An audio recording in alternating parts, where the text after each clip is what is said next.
Malaysia. Bersama dengan saya petang ini ialah Datuk Dr. Raizat, Datuk Dr. Noor Rusli dan juga Dr. Hisham Shah. Kementerian Kesihatan Malaysia ingin memaklumkan pada hari ini bilangan kes sembuh daripada jangkitan COVID-19 adalah sebanyak 883 kes. Ini menjadikan jumlah kumulatif kes sembuh sepenuhnya daripada jangkitan COVID-19 adalah 42,480 kes, iaitu bersama dengan 75% daripada jumlah keseluruhan kes. Pada hari ini, 23 November 2020, negara telah merekodkan kes tertinggi harian sepanjang pandemik ini, iaitu sebanyak 1,884 kes baru. Ini menjadikan jumlah kes positif COVID-19 di Malaysia adalah sebanyak 56,659 kes. Manakala jumlah kes aktif dengan kebolehjangkitan COVID-19 pula adalah sebanyak 13,842 kes. Daripada jumlah kes baru berkenaan, terdapat 2 kes import yang mendapat jangkitan dari luar negara dan 1,882 kes adalah merupakan penularan COVID-19 dalam negara. 3 negeri yang mencatatkan kes tertinggi pada hari ini adalah negeri Selangor, iaitu sebanyak 1,203 kes, iaitu bersamaan dengan 63.9%.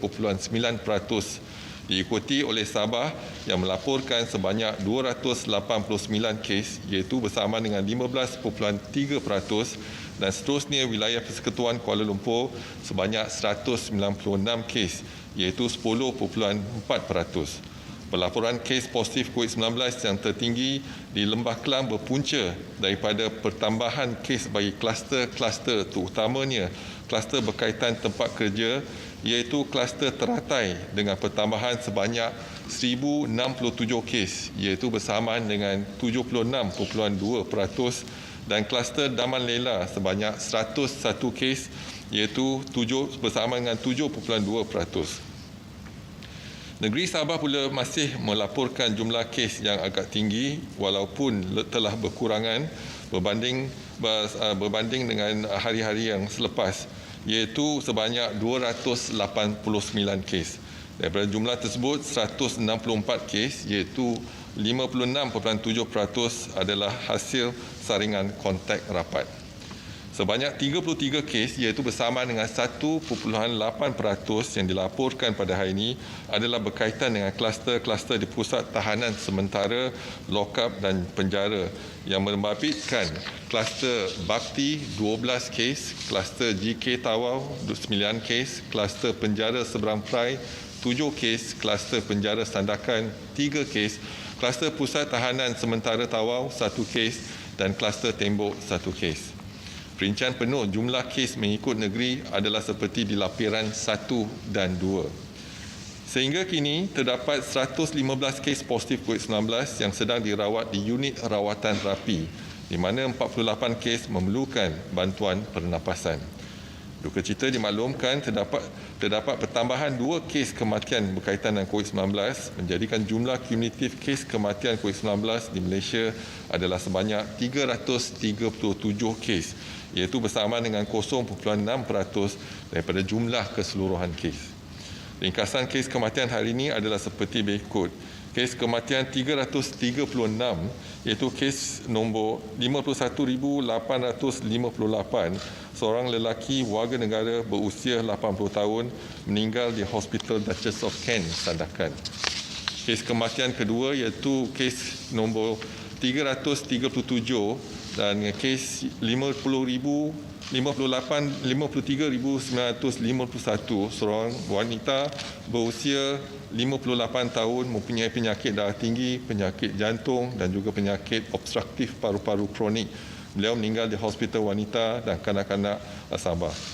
Kementerian Kesihatan mengucapkan takziah kepada semua ahli keluarga mereka. Sehingga 23 November 2020, terdapat sebanyak 334 kluster yang telah dilaporkan, termasuk 4 kluster baru yang dilaporkan hari ini. Dan Kementerian Kesihatan ingin memaklumkan iaitu 4 kluster yang telah dikenal pasti hari ini, iaitu yang pertama, kluster Bintang. Kluster ini melibatkan pekerja-pekerja di sebuah tapak pembinaan dalam daerah lembah pantai di wilayah Persekutuan Kuala Lumpur. Kes-kes bagi kluster ini telah dilaporkan positif di antara 17 hingga 23 November 2020 melalui saringan bersasar yang dijalankan di kawasan tersebut. Sehingga 23 November, sejumlah 608 individu telah pun disaring, di mana 95 kes telah dikesan positif dalam kluster ini. Daripada jumlah ini, 94 kes merupakan bukan warga negara dan seorang warga negara. Untuk kluster kedua ialah kluster Indah Mas. Kluster ini melibatkan daerah Titi Wangsa dan Kepong di wilayah Persekutuan Kuala Lumpur serta daerah Petaling di Selangor. Kes indeks iaitu kes ke-53,452 dilaporkan positif COVID-19 hasil saringan individu bergejala pada 21 November 2020. Sehingga 23 November, sejumlah 41 individu telah disaring di mana 10 kes telah dikesan positif dalam kluster ini. Kluster ketiga ialah kluster Tejah Kasih. Kluster ini melibatkan daerah Kampar dan Kintah di negeri Perak. Kes indeks iaitu kes ke-48,506 dilaporkan positif hasil saringan individu bergejala pada 16 November. Sehingga 23 November, sejumlah 130 individu telah disaring, di mana 41 kes telah dikesan positif dalam kluster ini. Kluster terakhir ialah kluster Kobena. Kluster ini melibatkan daerah Johor Bahru di negeri Johor. Kes indeks iaitu kes ke-52,599 merupakan kes severe acute respiratory infection yang telah dilaporkan positif COVID-19 pada 20 November 2020. Sehingga 23 November, sejumlah 111 individu telah disaring, di mana 13 kes telah dikesan positif dalam kluster ini. Kementerian Kesihatan ingin memaklumkan situasi terkini kluster teratai di Selangor dan wilayah Persekutuan Kuala Lumpur yang telah diisytiharkan pada 7 November 2020. Kluster ini menunjukkan peningkatan kes yang mendadak sejak akhir-akhir ini. Sehingga 23 November terdapat 2,524 kes positif, iaitu 43.8% yang telah dilaporkan daripada keseluruhan 5,767 kes yang telah disaring. Sebanyak 1,330 sampel adalah negatif dan 1,913 masih menunggu keputusan. Kes-kes dalam kluster ini terdiri daripada 164 warga negara dan 2,360 bukan warga negara yang berumur di antara 2 hingga 68 tahun. Kebanyakan kes daripada kluster ini merupakan pekerja-pekerja kilang di kawasan Meru, Klang. Semua kes positif telah dimasukkan ke hospital dan kontak rapat mereka telah dikuarantinkan untuk mengelakkan jangkitan kepada pekerja-pekerja lain. Pihak pengurusan kilang telah mengambil langkah inisiatif untuk mengasingkan pekerja-pekerja yang dikenal pasti sebagai kontak rapat di tempat kuarantin yang ditentukan. Sehingga hari ini tiada kes yang memerlukan rawatan di unit rawatan rapi dan tiada kes kematian dilaporkan.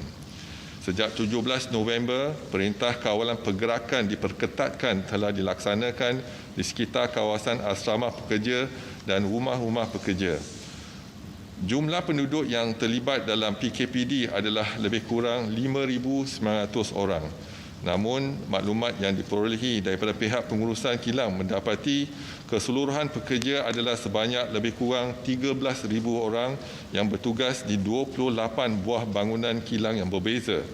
Pihak Pejabat Kesihatan Daerah Klang sedang bekerjasama dengan pihak pengurusan kilang untuk perancangan membuat saringan ke atas semua pekerja ini. Perbincangan di peringkat Jawatankuasa Pengurusan Bencana Daerah telah diadakan dengan pelbagai agensi kerajaan pada 23 November, di mana ianya telah berkisar sekitar cadangan penutupan kilang-kilang berkaitan secara berperingkat. Kementerian Kesihatan menyambut baik perkara ini yang telah diumumkan sebentar tadi oleh Yang Berhormat Menteri Kanan Pertahanan Datuk Seri Ismail Sabri bin Yaakob. Ini membolehkan saringan dijalankan secara menyeluruh. Oleh itu, pasukan perubatan dan kesihatan awam bantuan akan digerakkan ke kawasan yang terlibat bagi membantu segala aktiviti kawalan dan pencegahan termasuk saringan yang akan dipergiatkan. Kementerian Kesihatan ingin menasihati orang ramai agar terus patuhi saranan serta nasihat-nasihat kesihatan yang sering ditekankan, iaitu elakkan 3S, elakkan kawasan yang sesak, sempit dan sembang dengan jarak yang dekat. Amalkan 3W, amalkan wash, wear dan worn. Patuhilah kepada SOP sebagai norma baru. Kementerian akan terus memantau perkembangan kejadian jangkitan dalam negara dan juga luar negara melalui maklumat yang diperolehi daripada pihak WHO. Orang awam akan sentiasa dimaklumkan sebarang perkembangan terkini dan kementerian akan memastikan langkah pencegahan dan kawalan yang sewajarnya adalah dilaksanakan secara berterusan. Seterusnya dimaklumkan laporan Covid-19 harian yang diperhatikan dan ramalan kes dari 12 September sehingga 30 November 2020. Dan semakan kita lihat semalam kadar jangkitan untuk negara adalah lebih kurang 0.99 dan kes tercatat adalah 1,906. Pada hari ini, kes melonjak pada 1,884 diperhatikan dan kadar jangkitan diramalkan mungkin dalam R0 1.36. Dan kalau kita lihat sekarang ni, kalau ada lonjakan yang kita lihat pada 24 Oktober, iaitu kita ada kes 1,228 dan juga lonjakan pada 26 Oktober iaitu 1,240 kes dan lonjakan pada 6 November iaitu 1,755 kes. Ini adalah kerana ketika kita menjalankan saringan bersasar di penjara Kempayan di Kota Kinabalu dan juga pada 6 November iaitu di Pusat Tahanan Sementara Tawau dan Sandakan.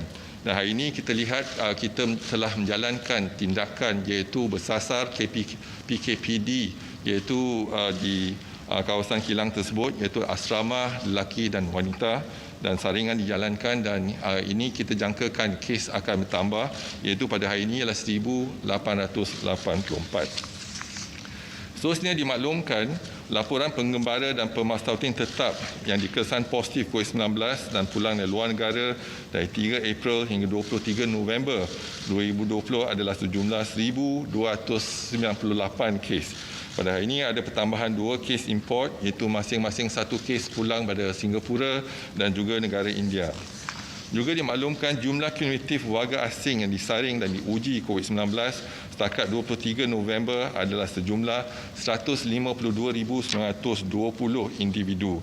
Daripada jumlah tersebut, 17,919 kes adalah dikesan positif COVID-19 dan 6,109 kes masih dirawat di hospital di Kementerian Kesihatan dan 14 kes dirawat di unit rawatan rapi dan jumlah kes kematian adalah 53 kes iaitu bersamaan dengan 0.3%. Setakat 23 November 2020, jumlah keseluruhan kluster yang dilaporkan adalah 334 dan 166 kluster telah pun tamat tempoh pemantauan dan pengawasan untuk 28 hari termasuk 3 kluster pada hari ini, iaitu kluster Hampar di Rembau Negeri Sembilan yang melibatkan 5 kes warga negara dan tiada kematian. Kluster yang kedua ialah kluster Surat di Sandakan Sabah melibatkan 47 kes iaitu 42 warga negara dan 5 bukan warga negara tetapi tiada kematian. Dan kluster terakhir pada hari ini ialah kluster Jambul juga dikesan di Sandakan Sabah melibatkan 13 kes warga negara dan tiada kematian. Seterusnya dimaklumkan laporan kluster COVID-19 yang aktif di Malaysia sehingga 23 November 2020 adalah sejumlah 168 kluster termasuk 4 kluster baru pada hari ini. Daripada jumlah tersebut, iaitu daripada 168 kluster aktif, 46 kluster ada pertambahan kes dan 122 kluster tiada pertambahan kes. Dan kita lihat iaitu kluster yang pertama, kluster Teratai, iaitu kes baru yang dikesan hari ini ialah 1,067 kes. Jumlah kes yang dikesan setakat ini ialah 2,524. Jumlah yang telah dikesan dan disaring ialah 5,767. Kluster yang kedua ialah kluster Tapak Bena Daman Lela, ada pertambahan 105 kes. Jumlah kes ialah 1,538, jumlah kes yang disaring ialah 3,495. Kluster ketiga ialah kluster bintang, ada pertambahan 75 kes, jumlah kes ialah 95 dan jumlah yang disaring ialah 608. Kluster keempat ialah kluster baru iaitu kluster Tejah Kasih. Ada pertambahan 38 kes, jumlah kes ialah 41, jumlah yang disaring 130. Kluster seterusnya, kluster Bayam Indah di Kedah, ada pertambahan 29 kes, jumlah kes 39, jumlah yang disaring 119. Kluster Hentian telah pun tamat PKPD dan jumlah yang disaring ialah 18 dan jumlah kes ialah 1,048 dan jumlah yang disaring ialah setakat ini ialah 9,153. Kluster Enggor di Perak ada pertambahan 16 kes, jumlah kes ialah 30, jumlah yang disaring 320. Kluster Pengkalan Barat ada pertambahan 15 kes, jumlah kes ialah 34, jumlah yang disaring 662. Kluster Buntar masih ada pertambahan 14 kes, jumlah kes ialah 107. Jumlah kes ialah 197 dan jumlah yang disaring setakat ini ialah 2,315. Kluster Kaya masih ada pertambahan 12 kes dan jumlah kes yang adalah 861, jumlah yang disaring 4,350. Seterusnya, kluster Bakti masih ada pertambahan 12 kes, jumlah kes 28, jumlah disaring 481. Kluster GK Tawau ada pertambahan 9 kes, jumlah kes 87, jumlah disaring 168. Kluster Seri Jujur di Selangor ada pertambahan 9 kes, jumlah kes 59, jumlah yang disaring 291. Kluster Mesra di Sabah ada pertambahan 8 kes, jumlah kes 208, jumlah yang disaring ialah 1,171. Kluster Plaza di Sabah ada pertambahan 8 kes menjadikan jumlah kes 31, jumlah disaring 372. Kluster Penjara Seberang Perai ada pertambahan 7 kes, jumlah kes 591, jumlah yang disaring 3,255. Kluster Sabaru ada pertambahan 7 kes, jumlah kes 335, jumlah yang disaring adalah 1,629. Kluster Mengetil ada pertambahan 7 kes, jumlah kes 61, jumlah yang disaring 1,550. Kluster Ria 30 di Sabah ada pertambahan 5 kes, jumlah kes 233, jumlah disaring 2,589.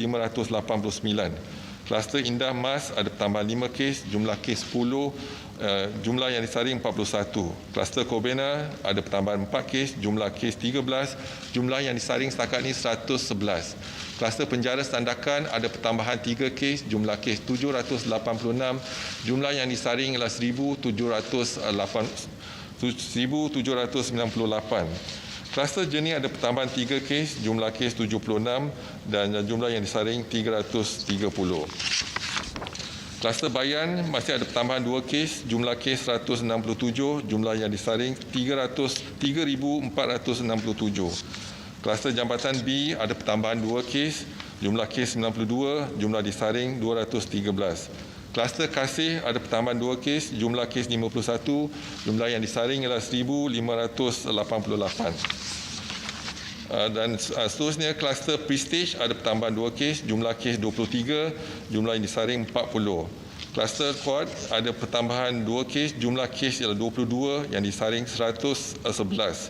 Kluster Kejora ada pertambahan 2 kes, jumlah kes 17, jumlah yang disaring 107. Kluster Putra 18 ada pertambahan 2 kes menjadikan jumlah kes 13, jumlah yang disaring 97.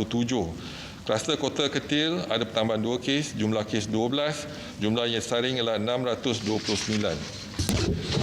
Dan lain-lain kluster ada pertambahan 1 kes dan setakat ini ada 46 kluster yang ada pertambahan kes.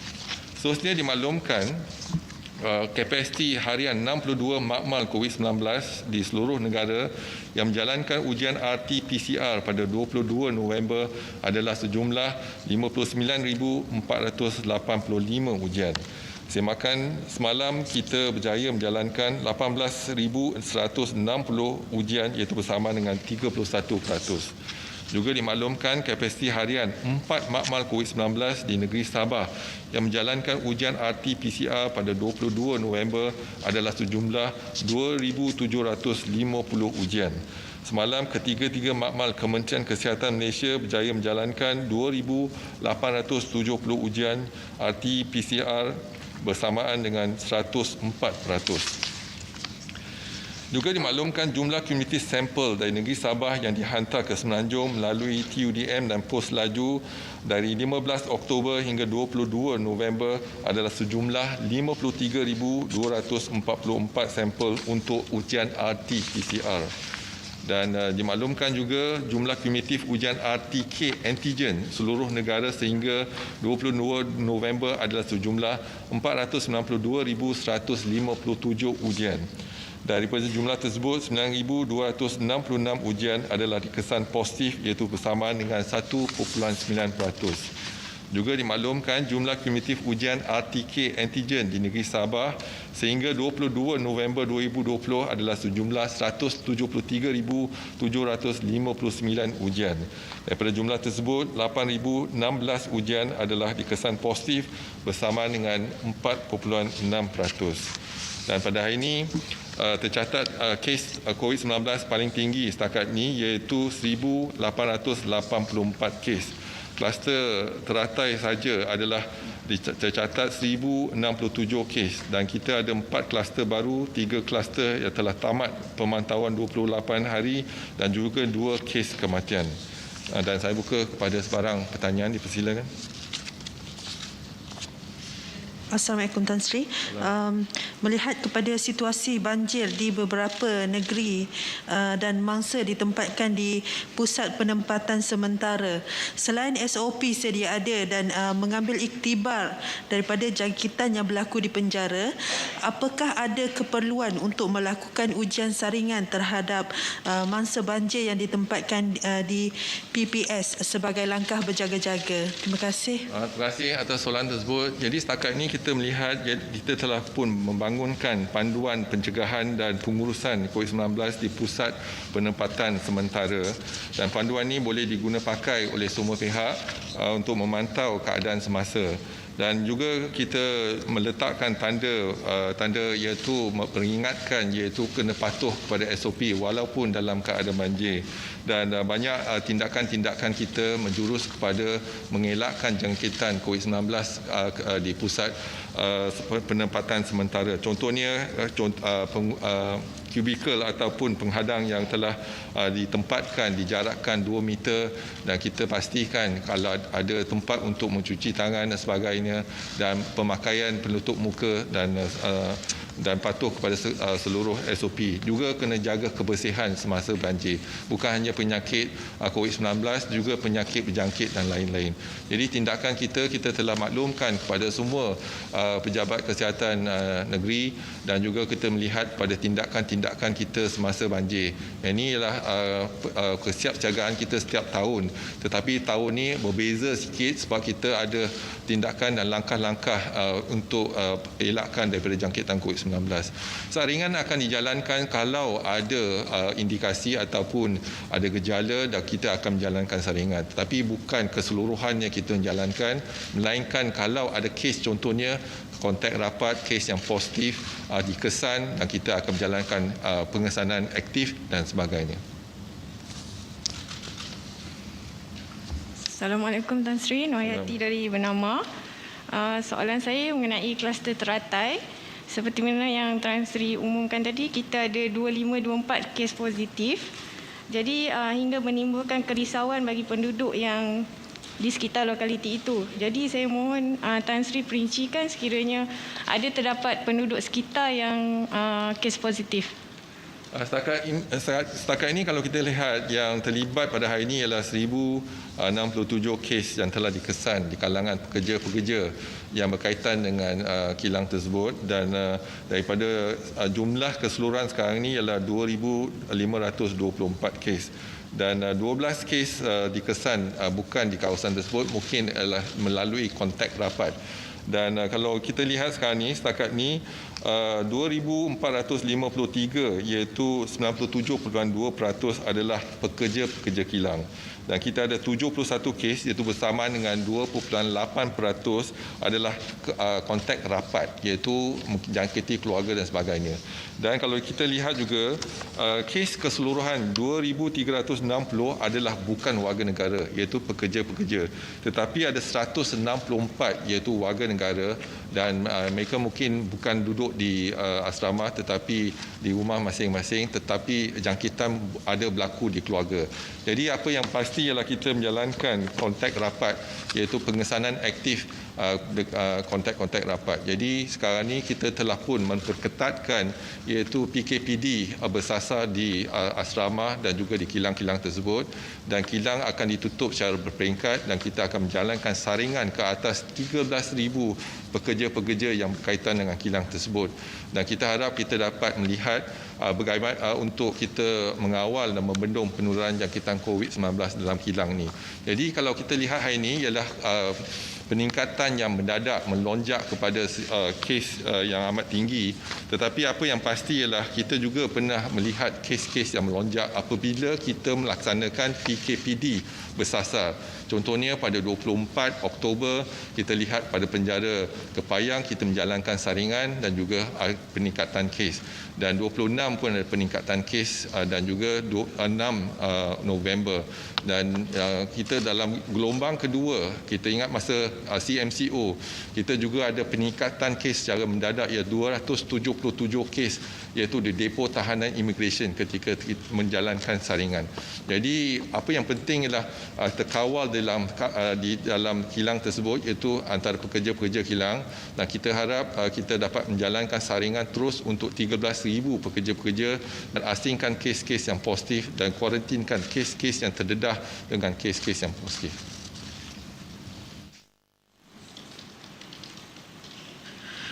Good afternoon. My question is, CMCO and EMCO announcements are still made 2 days beforehand, despite what happened in Salak Tinggi and the Balik Kampung exodus before. So how does this affect containment and contact tracing efforts by KKM? So we are trying to encourage those when we announce the CMCO or even EMCO in that region, TEMCO in that region. So what is more important is that the public should come forward for the testing, because testing is being provided instead of running away. So we understand that those, for example, worker, probably we will be doing the screening for them, but those illegal one will try to run away, because the fear is that we will screen them and eventually detain them in depo tahanan immigration. I think that's the thing. But more importantly, we work together with police, and then we'll make sure that we will know them, in terms of their identity, and then we will trace them. I think the collaboration with the police is important, and how to trace the individual. So we have a mechanism to trace them, just like what we did for cluster Sri Petaling before.